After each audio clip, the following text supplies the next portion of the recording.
A ver si se conectan más compañeros.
Bueno, demos inicio entonces ya a nuestra sesión del día de hoy.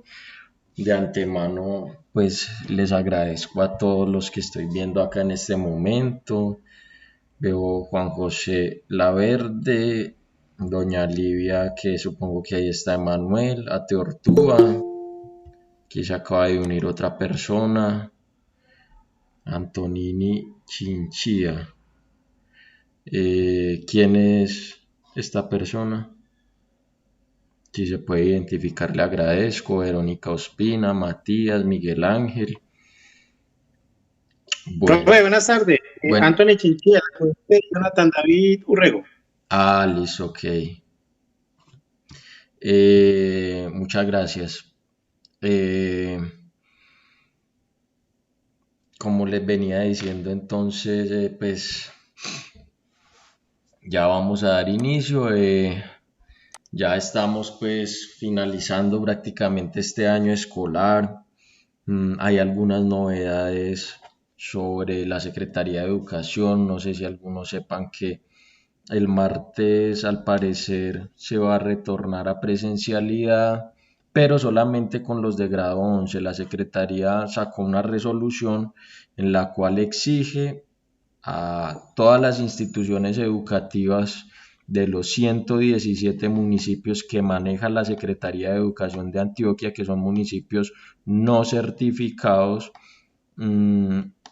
está exigiendo que mínimo los estudiantes de grado 11 deben de retornar a partir del martes 17 de noviembre. Ahí estamos en las discusiones con el rector, a ver si volvemos, si no volvemos. Lo que sí les garantizo es que ustedes no creo que vuelvan, no creo que vuelva al grado sexto. Todo apunta a que va a volver es el grado 11 y se va a organizar lo de los grados, pero a partir del año 2021 sí es fijo que vamos a comenzar ya con el modelo de alternancia. Incluso si no estoy mal con grado sexto, decía la resolución, hasta donde me alcanzo a acordar, puede que esté equivocado, pero creo que decía que solamente con los grados inferiores a décimo se inicia a partir de marzo del otro año. Creo que era lo que decía la resolución y lo que nos explicaron hoy. A partir de marzo del otro año entonces iniciaríamos ya en el modelo de alternancia como tal. Recuerden, el modelo de alternancia, como su palabra lo indica, es alternar entre lo virtual y lo presencial. Ustedes tendrían que ir nada más ciertos días a ciertas clases y con un número limitado de compañeros, que obviamente no puede ser por ningún motivo los 32 que integramos el grado sexto, que empezando el año eran casi 50 y ya con las promociones que se han hecho a séptimo, el grupo logró quedar en 32 y también con algunas deserciones, pero entonces lo que nos dice la ley es, creo que es máximo, lo que es máximo 15 por aula, creo. Entonces el colegio tiene que hacer todas las adecuaciones de infraestructura, de protocolos, de todo esto. Y sí, sí creo que es a partir de marzo que se inicia ya como tal con primaria y con los grados inferiores a décimo. Bueno, entonces yo les voy a compartir en estos momentos la agenda de la clase. Espérenme un segundo. Ustedes ahorita me confirman si pueden ver bien la diapositiva. Ya ahí se las compartí. Si la pueden observar. Sí, señor. Listo, muy bien. Entonces, como nos dice ahí, nuestra agenda nos plantea en primer lugar una reflexión. En segundo lugar, vamos a aclarar la metodología de las clases virtuales, que acuérdense que Wolfgang nos envió un audio en estos días sobre eso, el profesor Wolfgang. En tercer lugar, las aclaraciones sobre los informes de periodo, unas aclaraciones que considero pertinente dar, unas preguntas de la clase anterior y por último vamos a explicar las temáticas del segundo taller. En ese orden, entonces empecemos con la reflexión. Es un video que no tiene audio, tiene unos subtítulos en inglés, pero solo viendo lo que pasa en el video logramos entender el mensaje que nos quiere dar tan bonito.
Чуть-чуть не достает.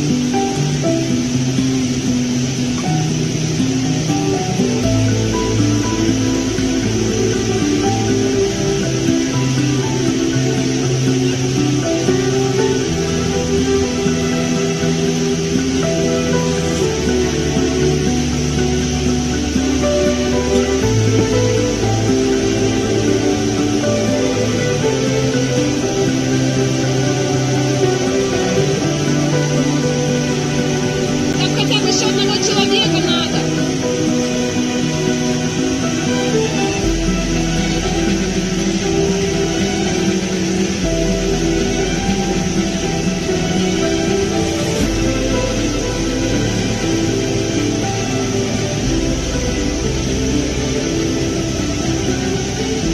Давай, давай, давай, давай.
Bueno, entonces ahí observábamos la importancia de la perseverancia y de tener esa compasión con los seres más débiles, en este caso el perro, la importancia de que todos trabajemos en equipo, que es precisamente lo que debemos hacer en estos momentos, trabajar en equipo para lograr salir de esta situación tan dura en el menor tiempo posible, que entender que cada uno de nosotros tiene una responsabilidad en esta situación y que ojalá pudiéramos otorgarle la mano al que lo está necesitando, porque es una situación muy grave y requiere de la ayuda de todos, la ayuda mutua.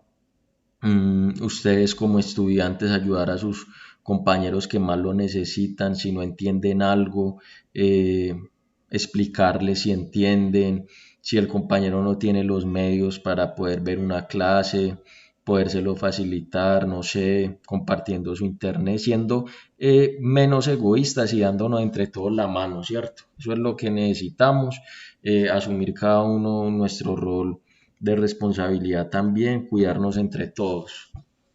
Bueno, pasamos entonces ahora sí a el punto de la aclaración sobre la nueva metodología de las clases. Entonces, como ustedes bien lo saben, el profesor Wolfgang les envió un horario, creo que fue la semana pasada o antepasada, en el cual hay unas clases pues diarias, pero él hace la claridad en el audio y dice que los docentes no están obligados a estrictamente dar una clase sincrónica en ese momento.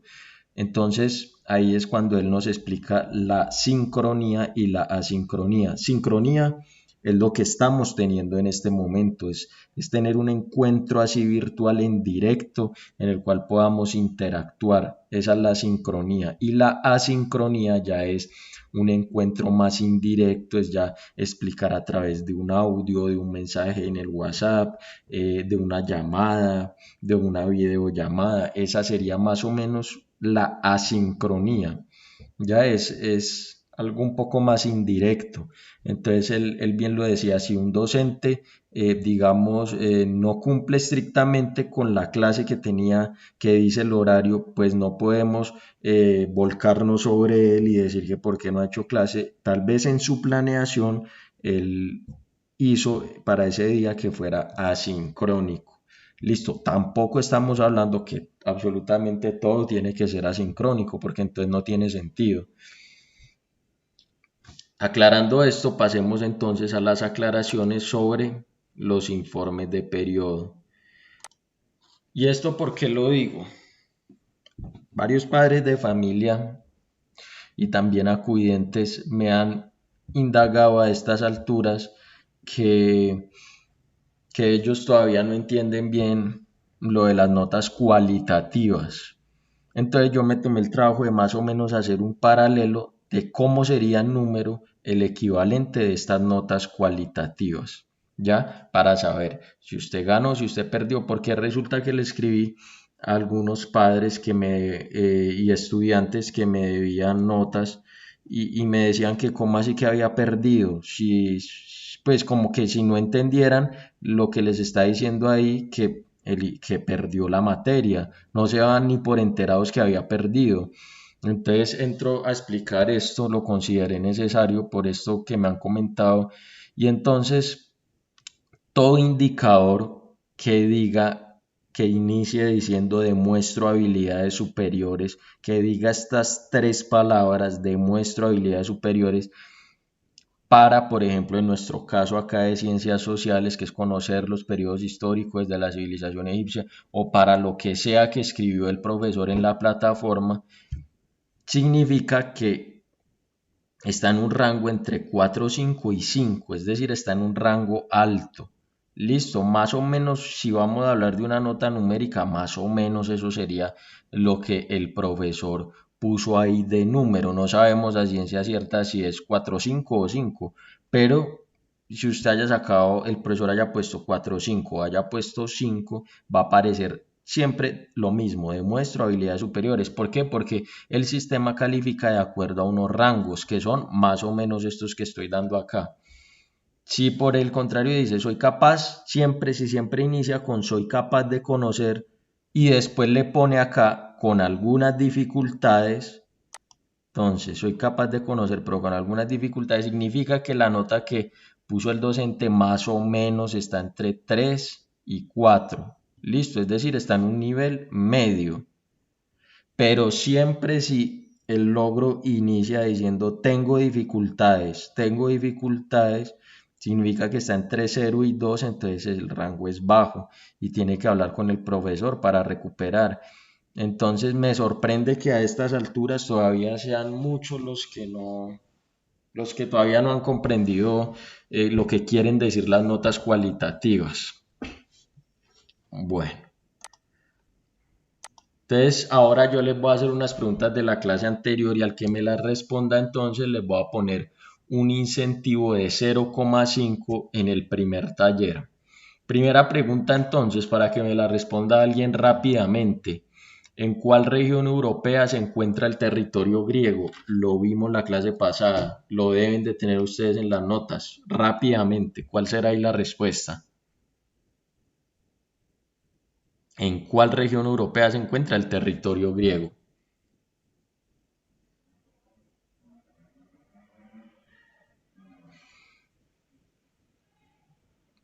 O cómo se denominan las dos principales culturas pregriegas. ¿Quién responde a alguna de las que están ahí? Para que se gane un incentivo de 0,5. Todo esto se habló la clase pasada, recuerden, y ustedes lo hicieron en el primer taller.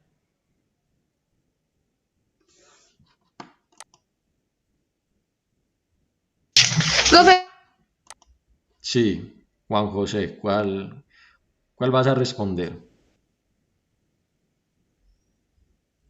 Pero tiene que ser así como rapidito, porque entonces eso me quiere decir que tal vez estás mirando en el cuaderno y no es la idea. Pero bueno, empecemos entonces resolviendo la primera pregunta. ¿Cuál región europea se encuentra el territorio griego? Aquí entonces podemos ver el mapa, espérenme un segundo, de Grecia. Aquí lo podemos ver. Y acá entonces, siempre les he dicho, esto de acá, todo esto que estoy señalando de rojo, todo esto es Europa. Y esta parte de acá es lo que separa este continente europeo que vemos acá de la parte de más acá, que es el continente asiático. Todo esto es asiático. Entonces, estoy respondiendo la tercera, listo, estoy empezando al revés, estoy respondiendo la tercera. ¿Cuáles elementos geográficos separan Europa de Asia? Vemos acá entonces los montes Urales, estos que estoy señalando acá. Este que está acá es el mar Caspio. Y por acá el monte Ural. Esos son los tres que separan Europa de Asia. No se les olvide nunca. Monte Ural, mar Caspio, véalo acá, este es el mar Caspio. Y por acá el monte Ural. Resolvamos ahora esto. ¿Cómo se denominaban las dos principales culturas pregriegas? Eso fue lo que más vimos la clase pasada. Nadie se atreve a decir algo. Bueno, eran la cultura cretense y la cultura micénica. Fueron las dos que vimos la clase pasada. Y la última, ¿en cuál región europea se encuentra el territorio griego? Por acá, esta cosita que vemos acá, esto de acá, que les estoy señalando, se llama la península de los Balcanes o la región de los Balcanes. Y ahí es donde está Grecia. Ahorita la vamos a ver más detalladamente en un mapa. Entonces, todo esto es Europa. Esta cosa que vemos acá y estoy señalando es el país de España.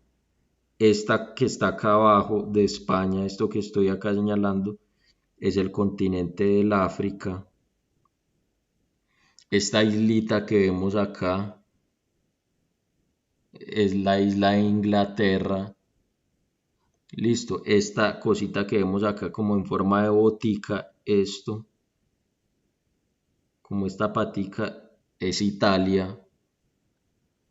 Listo, no se les olvide nunca, sur de Europa está el mar Mediterráneo, véalo acá. Norte, el océano Atlántico. Listo. Acá entonces al oriente de Europa está Asia. y acá más allá también al occidente tenemos el resto del océano Atlántico, que recuerden el océano Atlántico, entonces nos separa entre los dos continentes Europa y más para acá estaría América. Bueno, entonces lo que vimos la clase pasada eran las culturas que habían antes de que se consolidara como tal una cultura griega. Listo, que eran la cretense y la micénica. Resulta que ya después se consolida una cultura griega y viene este periodo que se conoce como la Grecia clásica. Ya el anterior era la Grecia preclásica. Y en este periodo se establecieron dos tipos de organizaciones sociales que eran la de Atenas y la de Esparta. Atenas y Esparta, recuérdenlo siempre, son las principales de Grecia clásica y las principales de Grecia preclásica, la cretense y la micénica. Entonces ambas ciudades intentaron integrar sus propias ligas o alianzas a las polis vecinas con fines estratégicos y comerciales. ¿Qué nos quiere decir eso? Las dos ciudades principales que habían allí en Grecia eran Atenas y Espartas. Y esas dos ciudades principales tenían otras ciudades amigas o enemigas, ¿ya? Tenían sus propias ligas o alianzas. Entonces Atenas estaba ubicada en la península de Ática y nos dice acá que la sociedad ateniense se dividió en 4 grupos. El primer grupo se llamaba los eupátridas, que eran los miembros de las familias aristocráticas, es decir, las familias importantes y ricas de Grecia. Los ciudadanos, que eran los hombres libres de padres atenienses que podían participar en la política, acá nos lo dice el cuadro, los ciudadanos sí podían participar en la política, por eso, de ahí entonces viene, de los griegos viene la palabra de los ciudadanos y esa idea de que solo cuando usted es ciudadano puede participar en política, incluso todavía es así. ¿Usted es ciudadano a qué edad en nuestro país?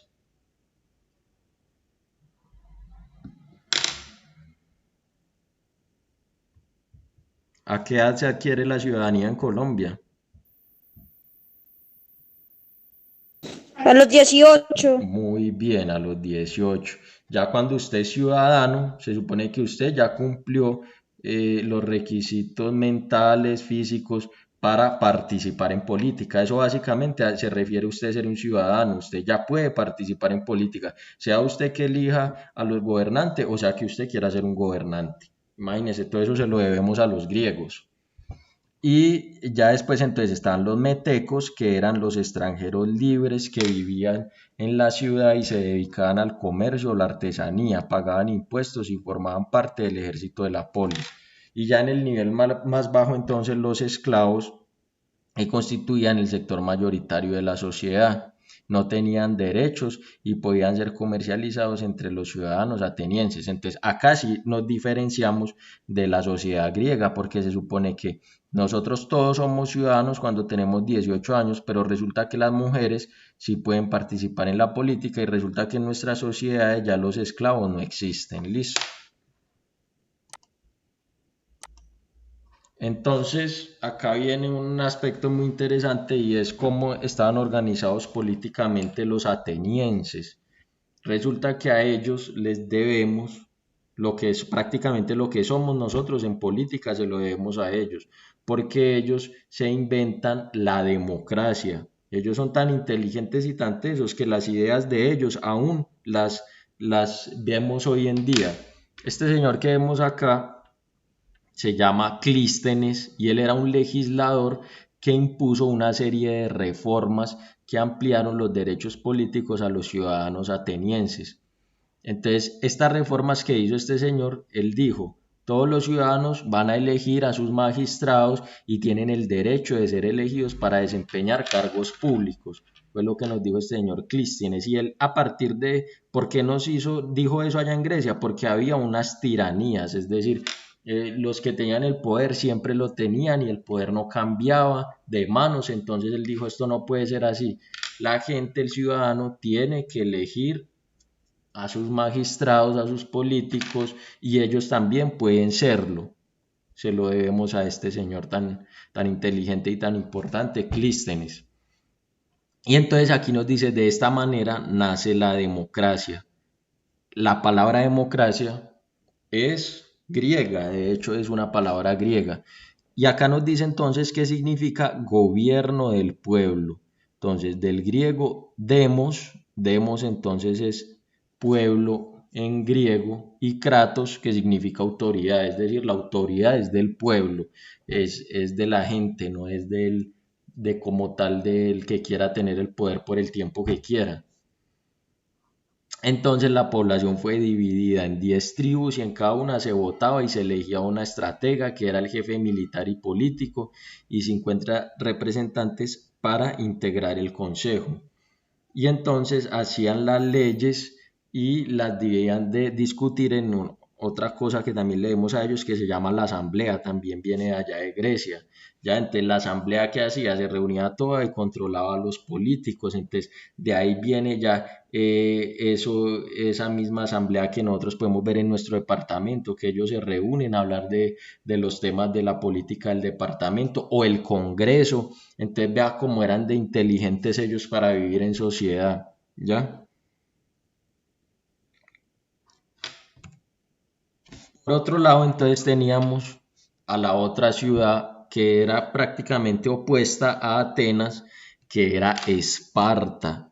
Siempre en que a ustedes les digan tal persona es tan fuerte como un espartano, era porque los espartanos eran personas, eran guerreros. De hecho, yo no sé si ustedes han escuchado un comercial de una bebida que se llama Spartan, que supone que es para que usted tenga más energía y tenga más fuerza y no sé qué. Eso viene ahí de esta civilización llamada Esparta, y todo el que le digan así espartano es porque es una persona muy fuerte, muy robusta. Se lo debemos a esta civilización. Y esta civilización fue fundada por los dorios, que se encontraban en la llanura de Laconia. Sus pobladores se caracterizaron por su espíritu militar. Desde los 7 años los niños quedaban a cargo de la polis y los sometía a una estricta educación militar. Se le enseñaba a obedecer y se le preparaba para ser guerreros. La sociedad espartana tuvo una rígida división social, nos dice acá, en 3 grupos. Entonces estaban los espartitas o los iguales, que eran la aristocracia guerrera descendiente de los dorios, que fueron los que fundaron esta civilización de Esparta. Tenían propiedad privada sobre la tierra y eran los únicos que podían participar en el gobierno de la polis. Recuerden, también les había dicho en clases pasadas, la palabra política también se la debemos a los griegos. ¿Por qué? Política, ¿de dónde viene? De la palabra polis. ¿Y qué es eso? Ciudad. Polis es ciudad, listo. Polis siempre es una raíz griega que significa ciudad, y eran pues las ciudades griegas. El otro grupo entonces se llamaba los periecos, que eran los descendientes de los aqueos, que eran unos guerreros y no pusieron resistencia a la invasión doria. Y eran libres, no podían participar en política, debían pagar impuestos a los espartitas y servir a su ejército. Algunos de los periecos entonces poseían tierras y se dedicaban a la agricultura y al comercio de la artesanía.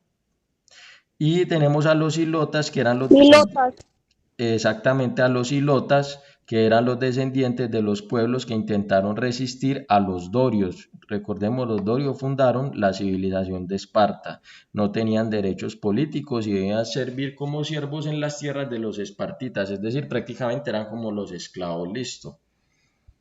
Entonces, para resumir, espartanos siempre es sinónimo de fuerza, de guerreros, de resistencia. Y entonces ellos, como eran tan guerreros, ellos le iban a declarar la guerra a la civilización que era más inteligente, que no era tan guerrera, que era Atenas. Entonces acá podemos ver la ubicación geográfica de estas dos ciudades. Acá entonces podemos ver el amarillito, es Esparta, ¿cierto? Y acá en esta península que ya hemos dicho de Laconia, se llamaba Laconia, esta península de acá, está Atenas. Entonces vea cómo era. Esto es en la península ¿cuál? Que lo dije ahorita. En la región ¿cuál de Europa? Que empieza por B. Los la región donde está Grecia. Se llama los Balcanes, no se les olvide nunca los Balcanes.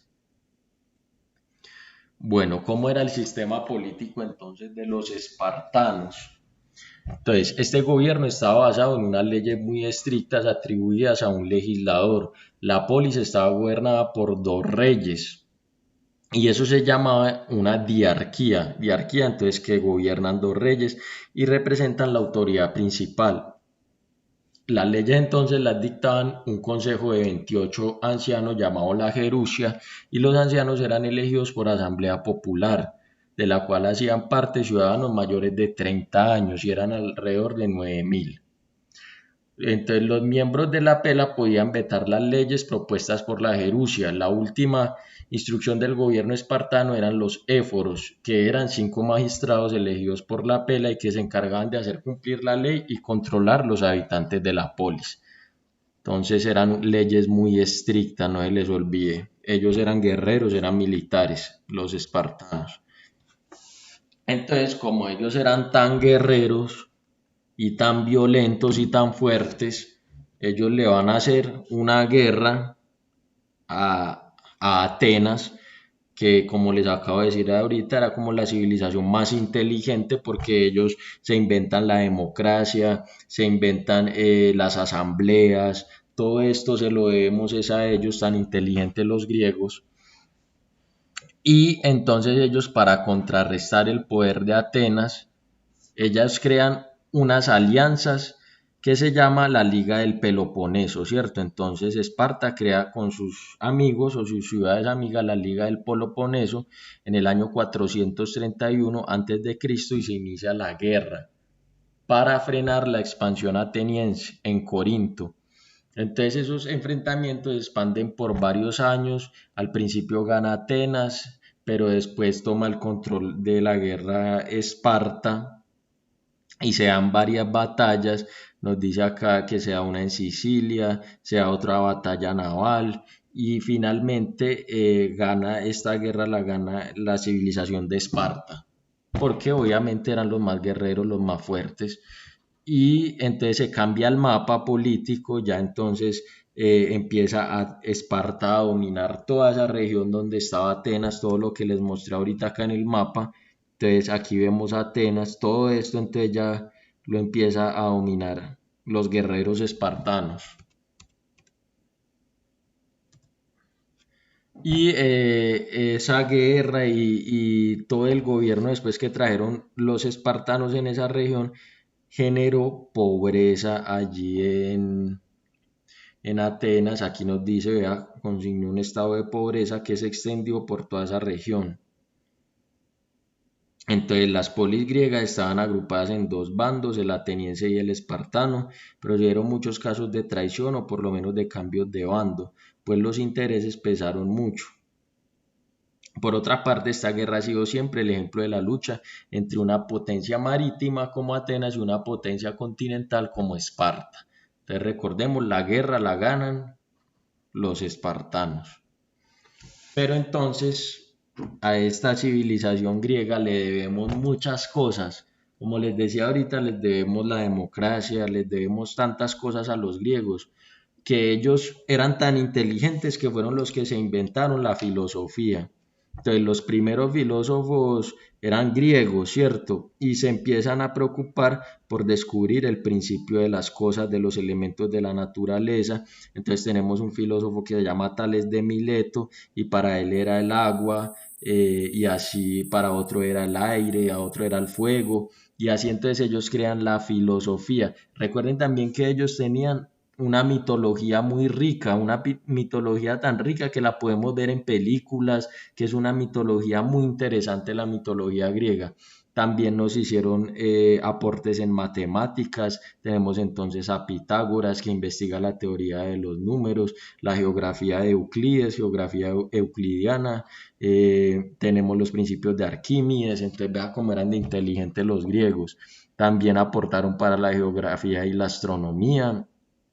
Ellos se dieron cuenta que la Tierra giraba alrededor del Sol desde esta época, o sea, súper inteligentes. También en medicina e historia, dice que en medicina sobresalió Hipócrates, e incluso hoy día las personas que estudian medicina, cuando ellos terminan su carrera de medicina, tienen que hacer un juramento, que nos dice acá, vea, hacer un juramento llamado el juramento hipocrático, ¿ya?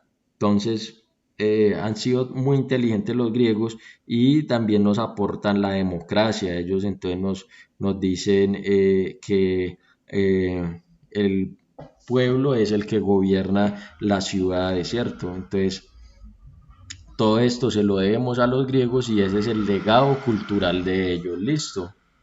Bueno. Profe, también en el deporte. Y en el deporte, por ejemplo, los Juegos Olímpicos, claro, también los Juegos Olímpicos vienen desde Grecia. Entonces, mire cómo han sido de importantes la civilización de la Grecia, principalmente lo que es de la ciudad de Atenas. Listo. Bueno, entonces yo creo que podemos dejar ya así por hoy. Yo les iba a decir que yo creo que la otra semana les estaré enviando el examen. El examen es normal, como todos los exámenes que han tenido, es que simplemente pongan la X ahí en la respuesta correcta de selección múltiple y sí se les enviaré la próxima semana, ya ustedes me lo envían y ya así prácticamente pues daríamos como por finalizado el periodo. Recuerden que en el examen pues yo no les pregunto nada que no se haya visto. Todo lo que hemos visto ahí lo saco del examen, lo saco de las clases. Listo, entonces les envío un abrazo y que estén muy bien. Igualmente, profe, que tenga feliz día. Chao. Profe, que Bueno, tenga chao. feliz día. Feliz Feliz tarde. Chao. Chao, profe, que tenga una feliz tarde. Feliz tarde, profe. Chao.